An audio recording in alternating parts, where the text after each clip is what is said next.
Bonjour à tous, bienvenue pour ce nouveau numéro de l'heure du bilan. Très heureux de vous accueillir. Le principe est simple, toutes les semaines on accueille un invité et on fait le bilan d'un sujet. Et cette semaine, nous recevons le journaliste sportif Walid Acharchour. Bonjour.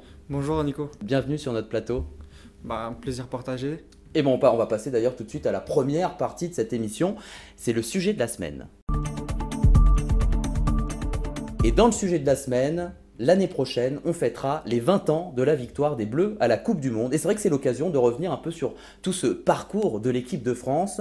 On commence avec cette Coupe du Monde. Évidemment, l'équipe est dans une période dorée. Le trophée est conquis, on s'en rappelle, face au Brésil, 3-0. C'était beaucoup d'émotions. On peut lire même, on s'en souvient, un merci Zizou sur l'Arc de Triomphe. Est-ce qu'on peut dire, Walid Acharchour, que cette victoire symbolise l'attachement des Français au football et ses valeurs à ce moment-là ? Oui, on a découvert de nouvelles valeurs dans le peuple français. Moi, j'ai suivi ça avec un peu de détachement parce que j'avais 4 ans à l'époque, mais en se remémorant tous ces moments de joie, de liesse dans la rue, on a vraiment vu, oui, un attachement particulier des Français pour ce sport et ça a été bénéfique, en tout cas jusqu'en 2000, parce que ça a donné vraiment un élan à notre équipe de France, parce que je pense qu'à l'Euro 2000, on a vraiment mieux joué qu'en 98 et c'était la confirmation.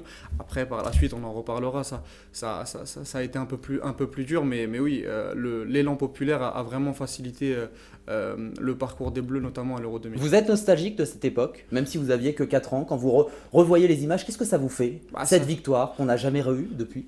On se rappelle du moment où on était, on se rappelle des moments de joie avec nos proches, ça rassemble et puis surtout ça procure des émotions qu'on n'a pas ailleurs. Donc oui, bien sûr, on a ce petit moment de nostalgie parce que surtout on ne l'a pas revécu depuis. Il y a eu cette finale en 2006 où l'équipe de France a fait aussi un très beau parcours. Mais on espère qu'en 2018 on est nostalgique, mais on sait qu'en 2018, on peut avoir une chance de soulever cette coupe en Russie. Alors pas de repos, c'est vrai, pour les Bleus, vous en avez parlé à l'instant, avec l'Euro 2000. Alors c'est vrai qu'à ce moment-là, pour recontextualiser, le sélectionneur change. Aimé Jacquet laisse sa place à Roger Lemaire. Il confirme d'ailleurs la place de leader mondial de l'équipe de France avec un titre victorieux face à l'Italie, on s'en souvient. Mais alors là, coup de théâtre quand même, Walid Acharchour. On a 2 piliers, Laurent Blanc, Didier Deschamps qui annoncent leur retraite. Est-ce que ces départs brutaux, parce qu'à l'époque ça a été quand même assez brutal, ça a été un peu la fin de cette période d'apothéose ? Bien sûr, c'était une fin de cycle inévitable. Deschamps et Blanc avaient sous-entendu avant le début de la compétition que ce serait leur dernière. Cette colonne vertébrale qui avait débuté en 96 à l'Euro se termine dans une forme d'apothéose à l'Euro 2000, surtout avec un doublé Coupe du Monde et Euro. C'était vraiment le bon départ pour ces 2 tauliers, le capitaine et le vice-capitaine, pour partir et laisser le flambeau à d'autres comme Zidane, comme De Sailly en 2002 ou en 2004. Il y a eu une baisse d'énergie à ce moment-là quand même ? Non, Ils ont réussi quand même à garder le cap malgré ces 2 départs ? C'est sûr que ces 2 tauliers-là qui sont Blanc et Deschamps ont manqué peut-être dans le vestiaire. Il y a eu vraiment un laps de temps pour que Barthez, De Sailly, Lizarazu, Zidane reprennent ce flambeau jusqu'en 2006 par exemple. Mais je ne pense pas que ce soit dû à la perte de ces 2 leaders. C'est surtout il y a eu des problèmes de lassitude, je pense, dans le groupe. Après avoir gagné 2 titres en 2002, on s'est vu un peu trop beau avec des campagnes de pub où on mettait déjà notre 2e étoile à côté de la première sur le maillot. Il y a eu plein de choses qui ont fait que je pense qu'il y a eu un cap quand même. Bien sûr que l'équipe de France, on peut le dire comme ça, s'est vautrée en 2002. Et c'est vrai qu'on arrive maintenant en 2002. Et oui, avec cette défaite des Bleus, c'était lors de la Coupe d'Asie, c'est bien ça, je ne me trompe pas. Ils se sont fait éliminer la Coupe du Monde en Asie, oui. Voilà, Coupe du Monde en Asie. Ça signe aussi le départ de Roger Lemaire à ce moment-là, qui laisse sa place à Jacques Santini. D'ailleurs, l'Euro 2004, lui, s'arrête brutalement pour les Français face à la Grèce. S'ensuit également le départ d'autres piliers, là. À ce moment-là, on a le départ de Zidane, on a le départ de Thuram, on a le départ de Makelele et Lissarassou. Qu'est-ce qui caractérise finalement les Bleus de ces années 2000 ? Pour revenir sur 2002 et 2004, je pense qu'il y a un enchaînement de sélectionneurs. Le départ de Roger Lemaire en 2002 qui qui était prévisible avec ce marasme, sortir en poule, se faire battre contre le Sénégal. Et surtout, faut rappeler qu'en préparation, Zidane se blesse et manque les 2 premiers matchs, Ça avait compliqué. Hein. ce qui a complètement compliqué les choses parce qu'il a fallu changer de système de jeu, etc. Derrière, en 2004, on avait une équipe de France un peu, on va dire, coupée en deux, qui n'avait plus d'âme, qui dans le jeu n'était plus celle de 2000. Et sortir face à la Grèce, c'était une grosse surprise, surtout au terme d'un match assez médiocre de la part de nos Bleus. Et ça a fragilisé, bien sûr, le départ de Zidane, le départ de Lizarazu. On va apprendre après que Zidane reviendra avec Makelele et Thuram. Mais c'est vrai que ça marque la fin d'une époque. Et je pense que 2002 et 2004 a vraiment terni l'image de ces Bleus par rapport aux 2 titres en 98 et en 2000. Et on a une arrivée également, celle de Raymond Domenech en 2004. C'est vrai que ça a été, on peut le dire, un sélectionneur détesté, Walid Acharchour. Oui, bien sûr, détesté sur tous les plans, médiatiquement et même avec les joueurs.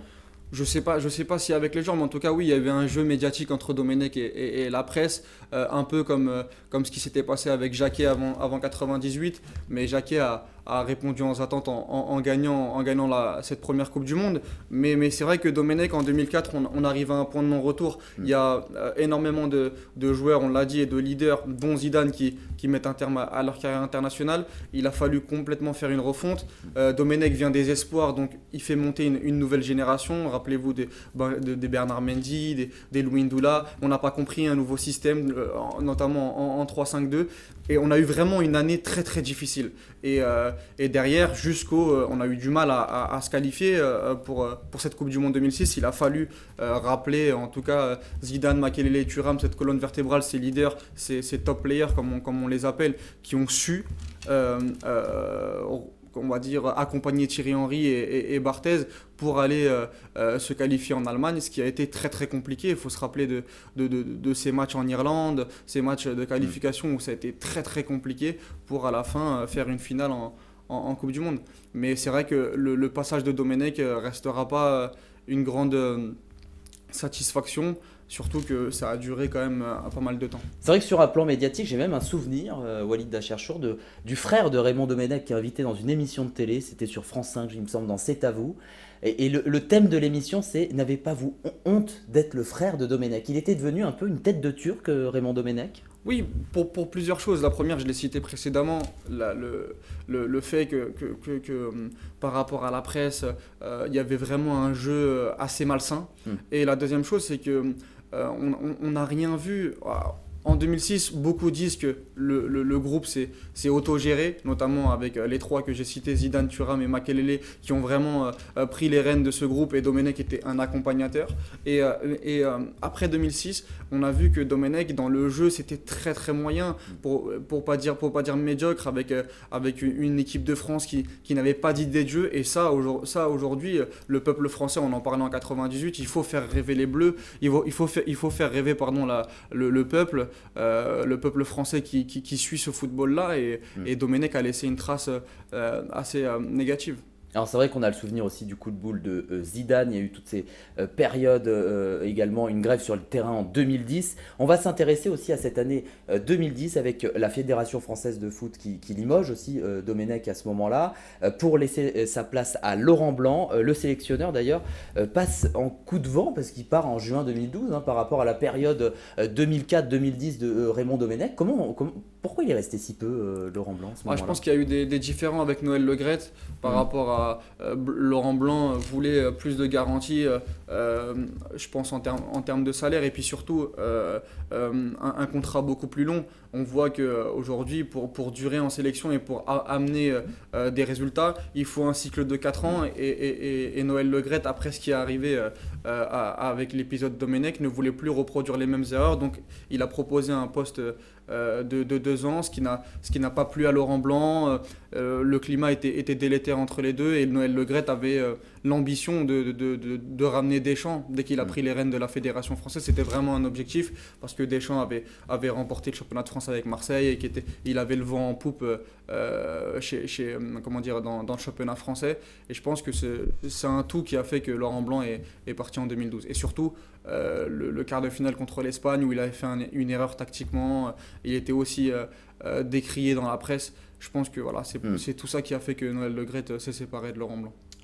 Pour conclure cette première partie d'émission, c'est vrai qu'aujourd'hui on a Didier Deschamps, d'ailleurs toujours sélectionneur des Bleus, avec pour fait d'armes notamment d'avoir emmené aussi les Français hein, en finale de l'Euro en 2016 face au Portugal. On peut dire que c'est pour l'instant sa principale victoire. Oui, c'est sa principale victoire, même si encore une fois, moi je reste vraiment lucide sur la performance des Bleus à l'Euro. On avait un contexte particulier où on a eu un tirage au sort favorable. On n'a pas joué de grandes équipes à part l'Allemagne, et je trouve que contre l'Allemagne, le succès de nos Bleus était tiré par les cheveux avec beaucoup de courage, mais pas vraiment d'idée de jeu. Et surtout, Deschamps, moi j'ai beaucoup on va dire de regrets dans la façon qui fait jouer nos Bleus, surtout que même si sur l'année qui va arriver, je pense que ça va être beaucoup mieux parce qu'on a une génération dorée, une génération exceptionnelle qui va permettre à Deschamps de faire mieux jouer son équipe. Mais en 2016, j'étais vraiment déçu par la prestation de nos Bleus, et même si on fait finale, je pense que c'est un peu en trompe-l'œil vu le niveau de l'Euro, vu ce qu'on a vu les équipes qu'on a rencontrées. Ça reste on va dire un bon résultat, mais sans la manière. Voilà, la conclusion de cette première partie d'émission. Alors vous savez ce qu'on va faire maintenant? On va passer déjà à la deuxième rubrique, que je vais lancer tout de suite. On va deviner des personnes. Vous allez devoir deviner en regardant des photos le nom des personnes. On passe tout de suite au devine qui c'est. Et effectivement, je vais vous montrer quelques photos Walid Acharchour. Vous allez devoir deviner de qui il s'agit. On commence avec cette première photo. Alors, avez-vous deviné de qui il s'agit, Walid Acharchour? Franck Leboeuf. Exactement. Vous savez pourquoi on va parler de ce sportif-là en particulier? Parce qu'on va s'intéresser aujourd'hui à la reconversion des footballeurs. Et c'est vrai que Franck Leboeuf, champion du monde 98, a arrêté sa carrière en 2005. Mais aujourd'hui, il est consultant pour la télévision. Et pas que. Également, Franck Leboeuf est également comédien. Vous voulez voir un petit peu ce que ça donne, Franck Leboeuf? Bien sûr, avec plaisir. Et bien, on regarde ça tout de suite. Parfois aux coutures, on peut éliminer... Jade, elle est encore étudiante. Bon, allez, on dévore. Ouais, j'essaie. Couleur prune. Oui, bon, Julien, on va pas y passer une plombe, hein. C'est un soutif, pas un grand cru, d'accord? Non, mais attends, je connais ce Je parfum. m'en fous, Bon, j'ai tiens, pas... Oh, merde, toi, hein. Tu me la mets dans la bouche, ah. Alors voilà, Walid Acharchour, c'était un extrait de la pièce Ma belle-mère, mon ex et moi. J'ai envie de vous dire, avec ce nouveau rôle d'acteur aussi, est-ce que vous pensez qu'on peut oublier son passé de footballeur à Franck Leboeuf? Non. Est-ce que c'est assez dur d'oublier un passé de footballeur Bien sûr, pour le public? Bien sûr, c'est très, très très dur, surtout quand on a gagné une Coupe du Monde. Et en plus, il a été titulaire contre le Brésil. Avec la petite histoire, Laurent Blanc a été suspendu contre la Croatie. Et c'est lui qui a eu la chance de jouer contre Ronaldo, contre cette équipe. Donc ça reste vraiment présent dans sa carrière et toute sa vie. Même si, bon, je trouve que sa reconversion est atypique par rapport à... Après, on va parler de footballeurs encore plus atypiques, vous allez voir. Par rapport à ce que d'autres footballeurs pourraient faire après leur carrière. Donc je trouve ça bien. Je ne suis pas un expert en théâtre ou en cinéma, mais en tout cas, c'est bien de montrer d'autres choses. Les footballeurs peuvent faire d'autres choses et c'est très bien. Et d'ailleurs, il avait donné une interview à Paris Match en mars dernier. Il dit « Le problème, c'est que je suis Franck Leboeuf, un ancien footballeur. Personne ne me donnera ma chance. Vous le savez bien, les clichés des sportifs. » Ils existent vraiment, ces clichés sur les footballeurs, Walid Acharchour? Oui, sans doute. Si Franck Leboeuf l'a ressenti comme ça, je peux bien le croire. Après, c'est partout pareil. Il faut se détacher d'une certaine étiquette. C'est sûr que Franck Leboeuf aura moins de chance qu'un acteur ou qu'un comédien qui a fait... Confirmé, qui a vraiment fait des études de théâtre. Exactement. Et surtout, on ne lui donnera pas... la même chance. La même chance. Après, il fait des bons films, c'est à lui de montrer qu'il a du talent, donc je pense que rien n'est bouché. Alors, maintenant, Walid Acharchour, justement, vous parliez d'originalité dans les reconversions. On va s'intéresser à ça et je vous montre tout de suite cette deuxième photo. Alors, Walid Acharchour, avez-vous deviné le premier déjà? Guy Varche. Très bien, le deuxième? aucune Deuxième idée. et troisième, vous savez pas. Je vais Non. vous donner la réponse, c'est pas grave. Compliqué les deux et trois. C'est vrai, c'est vrai. C'était pas facile, mais c'est justement, on va s'intéresser à leur métier. Alors, c'est Chase Hilgenbrink, le D'accord. deuxième, Je connaissais et pas. Norman Whiteside. Vous les connaissiez Non, pas? non, je Ils connaissais sont, pas. c'est vrai, d'une autre génération. Alors, déjà, on va s'intéresser à celui que vous avez deviné, Stéphane Guivarch, ex numéro 1 des Bleus lors de la Coupe du Monde 1998. Est-ce que vous savez ce qu'il fait aujourd'hui, Walid Acharchour? Ils vendent des piscines, non? Exactement. Il est passé du statut de champion du monde à commercial en vente de piscine en Bretagne. Quel souvenir vous gardez de ce joueur, Walid Acharchour? Ah, je garde un souvenir d'un attaquant qui n'a pas marqué en Coupe du Monde malheureusement, mais, Ouais. on On l'a pas beaucoup remarqué quand Bien même. sûr, mais moi j'avais 4 ans et je me suis un peu renseigné, ça restait quand même un très bon attaquant de Ligue 1, il avait mis plus de 20 buts cette année-là en Division 1, donc ça reste un très bon attaquant, même s'il a fait une Coupe du Monde assez moyenne, et je pense qu'il était là par défaut, il n'y avait pas de véritable... il n'y avait pas de grand neuf en équipe de France à ce moment-là, mais la France a gagné avec lui, donc il a quand même été important dans un autre registre, même s'il n'a pas marqué. Donc je garde quand même un bon souvenir de sa carrière. Il a fait quand même une bonne carrière. Le deuxième sur la photo, c'était Chase Hilgenbrink. Alors lui, c'était un joueur américain dans le club England Revolution. D'ailleurs, il a raccroché ses crampons, vous savez pourquoi? Pour être prêtre. Prêtre. Voilà. Et le troisième, Norman Whiteside, qui était le plus jeune international nord-irlandais de l'histoire, a participé d'ailleurs à la Coupe du Monde 82. Donc effectivement, ça remonte assez à loin, mais il est devenu podologue. Est-ce que vous, en tant que journaliste sportif, toutes ces reconversions, et il y en a d'autres, hein, Bien sûr. il y a plein de reconversions un petit peu originales, est-ce que ça vous fait rire un petit peu? Oui, c'est plutôt marrant. Il y a aussi un joueur du Werder de Brême, Tim Wiese, qui avait fait du catch après, Voilà, après, effectivement. après sa carrière de footballeur. Oui, c'est assez drôle et de les voir dans un autre univers, Ouais. de les voir s'éclater. Ouais. Mais ce qui est important, voilà, c'est de prendre du plaisir et de voir des joueurs qui font consultants, entraîneurs. C'est la suite C'est logique. la suite logique. Mais après, voilà, Acteur, ça commence un peu à être plus original, Mais mais alors podologue, effectivement, voilà, on ne connaissait pas. Exactement. Podologue ou Exactement. prêtre. Mais voilà, c'est plutôt marrant. Walid Acharchour, on passe tout de suite à la troisième partie, c'est le question vérité. Et dans le question vérité, on va parler de deux affaires. On va commencer à parler de l'affaire de la sextape de Mathieu Valbuena. Alors je voulais pas le mettre dans le parcours des Bleus parce que je trouve que il y en a qui l'auraient mis, ça aurait été un événement marquant. J'ai fait exprès de le séparer. Car déjà je vais rappeler un petit peu ce qui s'était passé. C'était en juin 2015 que démarre cette affaire, quand Mathieu Valbuena reçoit des appels de plusieurs hommes qui lui demandent une somme de 150 000 euros en échange de la non-divulgation de vidéos intimes. Alors c'est vrai qu'on s'en souvient, il y avait eu différents noms qui étaient arrivés dans cette affaire, notamment Djibril Cissé, Karim Benzema. Est-ce qu'à dans le question vérité, là, il faut répondre vrai ou faux. Est-ce que l'image de l'équipe de France a été touchée à ce moment-là? Ou est-ce que c'est plus une affaire personnelle? Vrai ou faux? Moi, je pense Walid qu'elle- Acharchour. je pense qu'elle a été touchée. C'est indéniable. Après, c'est un dossier très très compliqué. Moi, j'ai eu plusieurs avis dessus. Dans un premier temps, j'étais pour sanctionner Karim Benzema parce que je trouve qu'il a quand même fait une erreur moralement par rapport au groupe France et le sanctionner de ne pas faire l'Euro, je trouvais ça quand même bien. Après, dans un deuxième temps, je pense qu'aujourd'hui, la donne elle a changé. Karim Benzema a payé, il n'a pas fait l'Euro, ça va faire bientôt 2 ans qu'il n'est plus en Il est un peu trop sanctionné aujourd'hui, oui, selon vous? oui, ça va faire bientôt 2 ans qu'il n'est plus allé en équipe de France. Si on prend un peu les exemples qu'on a eu par le passé en équipe de France, Nicolas Anelka, avec ce qu'il a fait à Naïsna, avait pris 18 matchs. Patrice Evra, 5 matchs. Aujourd'hui, 2 ans pour Karim Benzema, c'est quand même Un peu trop. c'est quand même assez dur. Et je pense qu'il doit revenir en équipe de France, surtout qu'aujourd'hui, il est irréprochable avec le Real Madrid.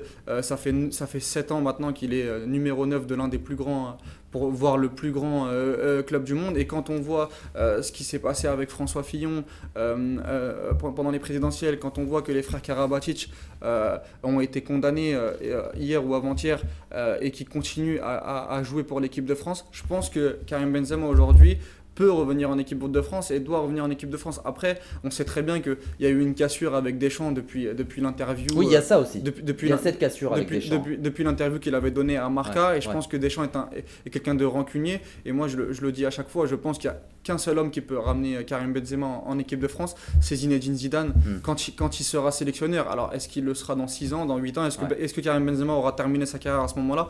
On ne le sait pas. Affaire à Mais suivre. pour moi, on doit rappeler Karim Benzema aujourd'hui, mais je pense que Deschamps ne le ramènera plus. On va parler plutôt de notion d'argent dans le football. C'est vrai que ça intéresse le public. Et notamment, on va s'appuyer évidemment, vous savez sur quoi, hein? Sur Neymar? Évidemment. Cette star brésilienne du football qui rejoint le PSG pour un contrat de 5 ans. Alors c'est vrai que les chiffres sont assez gros quand même, hein. On a un transfert quand même le plus cher de l'histoire avec 222 millions d'euros, dont 30 millions nets par saison, hein, sur 5 ans. Vous, justement, avec ces dépenses, vous pouvez comprendre que le public soit choqué. Alors, on sait que c'est aussi une pépite marketing, Neymar. Bien sûr. Mais on peut être choqué par cette notion d'argent dans le football, selon vous. Choquant ou pas choquant? Je sais pas, parce que moi je ne suis pas choqué parce que je suis dans le foot et Ah, ça m'intéressait votre avis, justement. Je suis dans le foot, Vraiment. mais c'est sûr que celle ou celui qui n'y connaît rien peut être choqué à la vue de ces chiffres. Mais quand on écoute les économistes, ceux qui nous parlent que Neymar aujourd'hui c'est rentable pour le Paris Saint-Germain, il faut que ces gens-là s'ils sont choqués, qu'ils écoutent, qu'ils se renseignent sur les retombées. C'est une pépite marketing. Bien sûr, sur les retombées de Neymar. Aujourd'hui, si Neymar coûte autant, c'est parce que tout simplement il génère énormément d'argent. Et c'est comme en NBA, si on voit les contrats en NBA, ce que la NBA dégage ou les clubs d'NBA dégagent par rapport à ces joueurs, c'est énorme. Et c'est rentabilisé très rapidement. Le football est quand même au-dessus, hein. Bien sûr. Mais ces contrats-là, on les avait pas encore au foot. Des 30 millions par an, quand on voit Tevez en Chine qui a un contrat mirobolant de 45 millions par an, tout ça on ne le voyait pas. On s'arrêtait à 15 ou 16 millions d'euros. Là, on est en train de vraiment exploser parce que tout simplement, le football devient planétaire. Et ça casse pas justement les valeurs du football, autant d'argent? Non, je ne pense pas. Alors oui, il y en a beaucoup qui sont dégoûtés du foot par rapport à ça, parce que les transferts, parce que le foot business, parce que le système d'agents, mais le foot, ça reste... Donc vous, ça vous choque pas du tout? Non, le foot, ça reste 11 joueurs qui jouent contre 22 acteurs sur le terrain, qui produisent du plaisir pour les spectateurs, et il faut garder ça, je pense. Eh ben, très bien, c'était... Voilà, j'ai souvent remarqué que des passionnés de football avaient cet avis, et donc j'étais sûr que vous alliez avoir cet avis. On passe tout de suite à la dernière partie, c'est le Si j'étais président. Et dans le Si j'étais président, le principe c'est de vous découvrir un petit peu autrement, Walid Acharchour. Tiens, si Walid Acharchour était aujourd'hui président de la République, qu'est-ce qu'il ferait dans ses premiers pas? J'aimerais bien savoir quel serait votre premier voyage. Est-ce que vous iriez? Le premier voyage, je ne sais plus.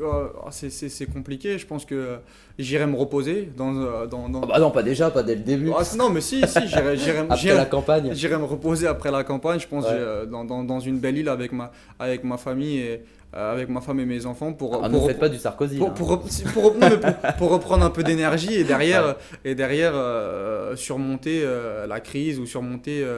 Je préviens, hein, je n'y connais rien en politique, donc c'est pas de la politique, c'est pour vous découvrir vous. Voilà, donc voilà, je pense que j'irai me reposer une belle semaine avant d'attaquer un voyage officiel. Voilà, exactement.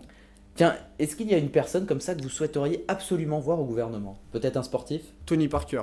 Pourquoi? Tony Parker parce qu'il représente bien l'image de la France peut-être à l'étranger, c'est peut-être pour ça? Oui, entre autres, mais c'est un joueur et un homme, c'est un champion, qui m'a toujours fasciné dans son discours. C'est un vrai capitaine, c'est un vrai leader, et je trouve que voilà, j'aimerais bien l'avoir dans mon gouvernement, parce que comment il a remobilisé, notamment, je me rappelle de ses briefs à la mi-temps d'un match contre la Lituanie où l'équipe de France perdait de 17 points et derrière ils arrivent à aller en finale. Donc voilà, tout ça fait que Tony Parker est pour moi un grand leader, et j'aimerais bien l'avoir dans mon gouvernement. Alors maintenant on s'imagine être un 6 mai 2022, vous êtes élu président de la République. Où est-ce que vous souhaiteriez votre victoire? J'ai pas d'adresse précise, mais... Plutôt Bastille, Concorde, République? République, dans un bon petit resto, avec mes proches, avec ceux qui ont contribué à la victoire, comme ce qui se fait, comme ce qu'a fait Emmanuel Macron ou Nicolas Sarkozy ou François Hollande. Assez classique. Pas très original, non. Merci beaucoup Walida Cherchour. Merci Nicolas. Alors aujourd'hui vous êtes sur plusieurs chaînes de télévision, on peut vous voir sur CNews, on peut vous voir sur France Info. Bien sûr. Donc voilà, vous avez découvert autrement Walida Cherchour aujourd'hui, c'était un plaisir de vous avoir invité. Plaisir partagé. Et merci à vous tous de nous avoir suivis, on se retrouve dès dimanche prochain avec un nouvel invité qui viendra sur ce plateau faire un bilan, prenez soin de vous.